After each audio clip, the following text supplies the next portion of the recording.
Merci. Merci à vous tous, à vous toutes d'être si nombreux aujourd'hui. Presque 300 personnes me font face et je suis extrêmement fière de vous voir si nombreux. Alors, mais avant toute chose, avant de commencer cette journée, j'avais envie de m'exprimer et de vous raconter l'histoire de l'association Auticini. Donc, comme vous le savez, j'ai un petit frère, donc Fabien. Et Fabien est né sourd.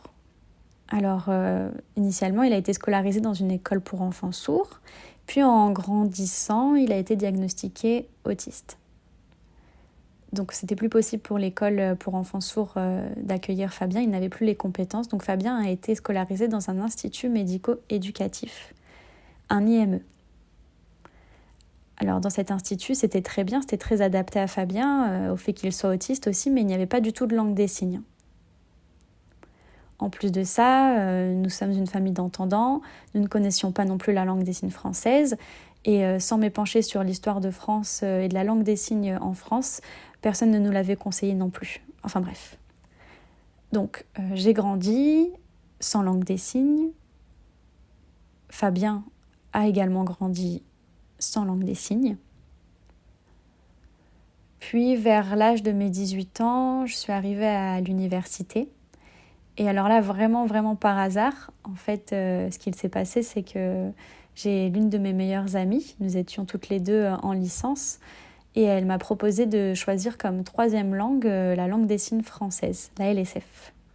Alors moi j'étais partante, j'étais très curieuse aussi, et j'ai accepté sa proposition. Je suis donc allée à mon premier cours de LSF, et j'ai découvert cette langue. Et là, j'ai pris conscience tout de suite de l'importance et du lien avec Fabien, de par sa surdité déjà, j'ai compris qu'il avait besoin de la LSF, mais aussi de par son autisme.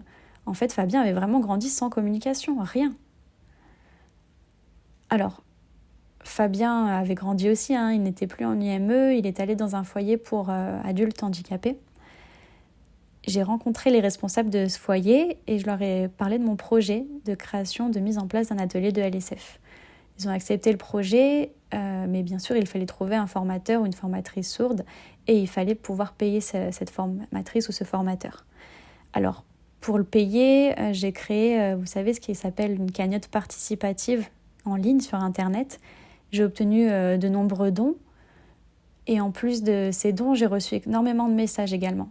Donc, ces messages dont j'ai pris connaissance et qui m'ont fait comprendre que déjà Fabien n'était pas le seul sourd en France, mais également qu'il n'était pas le seul autiste, ni le seul sourd autiste, ni le seul autisourd, et qu'il y avait également des entendants autistes qui utilisaient la langue des signes.